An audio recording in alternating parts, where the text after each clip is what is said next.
Lakini mchungaji, umezungumzia utofauti wa Ukristo wa zamani na wa sasa hivi. Kwamba zamani bwana ilikuwa hamna mambo ya kubembelezana. Wewe kama hutaki kwenda na sisi baki. Tofauti na sasa hivi. Sasa hivi hatukatiani tamaa. Kanisani kwako umekuwa na leti ya vijana wengi sana. Ni nini siri ya malezi yako kwa vijana? 85% hivi kama siku. Out of 15. Ni nyingi sana. Nini ni siri? Yani ni hivi. Unajua sijui labda mimi jinsi nilipo, yani ile style niliokoka, nafikiri niliokoka kwa kishindo kigumu sana. Na yule mtu aliyenilea wa kwanza alinivumilia. Unajua kwa kipindi kile kumpata, kwa kipindi kile tunaokoka sisi, kumpata dance, yani kumpata mtu wa style yangu kanisani ilikuwa ngumu. Unanisikia mtangazaji? Kwa kipindi kile kukuta vijana kanisani ilikuwa ngumu, kwa sababu ilikuwa kwanza ni watu wazima tu ambao bado hawajacheza na dunia. Yani kumkuta mtu wenye umri wangu nani ilikuwa ngumu. Sasa yule jamaa alinivumilia sana. Alikuwa maana udhaifu ulikuwa mwingi. Alifanya kazi ya kutosha. Alinivumilia. Sasa mimi ile style, yule jamaa akafa mapema kabla sijasimama vizuri. Tulikuwa tunasafiri kwenda Semfona, tukapata ajali, akafa yeye. Sasa mimi ile style Bwana akanifunika. Yani kile kitu kikahamia kwangu. Sasa mimi nikajua watu hawa, watoto hawa wanahitaji kuwavumilia pia. Wako wengine wanatushinda kwenye uvumilivu. Kweli tunaiachia dunia. Yani unamtunza hatunzi. Yani anakuwa sio kono, ni mbuzi. Unajua wakati mwingine wapo.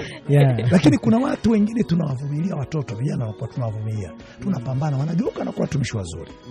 Sasa swali uliouliza ni hili. Nini siri? Kwanza Mungu. Hilo ni moja. Hakuna haja ya kujivuna chochote. Kwanza Mungu. Lakini la pili ni malezi niliyopewa na aliyelea alinivumilia sana. 3, mimi Mungu amenisaidia kitu kimoja. Huwa naamini sana vijana wanavyo vitu vinahitaji matunda kulelewa. Yani wana vitu vizuri sana. Yani ukipambana ukahakikisha unamtunza mtu na akakubali kwamba wewe baba yake, wana vitu vizuri sana. Kwa sababu mimi naweza kushindwa kumtuma mtu hapa sasa hivi, nenda Sevani kimbia, mtu mzima. Lakini wewe namwambia manafanya hivyo. Kwa mfano hata hawa vijana hawa. Mimi unajua mimi sio mwimbaji kama wao. Lakini huwa natoa na waambia makosa yao wakishaji. Naambia pale umefanya sio sawa. Pale uliimba kimba na hivi. Hiyo nje yake unajua wewe. Ila kuongeza mashairi, mungeleta mashairi haya, uwezo kama kocha ambaye sio mchezaji. Kwa sababu simetembea huko naye.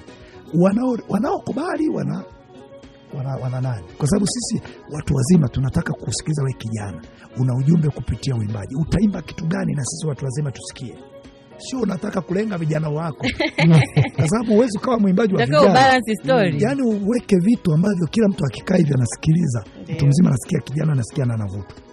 Sasa kuna watu wanasema wameitwa kwa ajili ya vijana tu, sio kweli.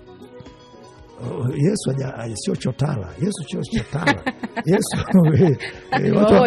watu wanataka kumfanya Yesu ni chotara. Sio chotara. Yesu ni wa wote, wazee, watu wazima.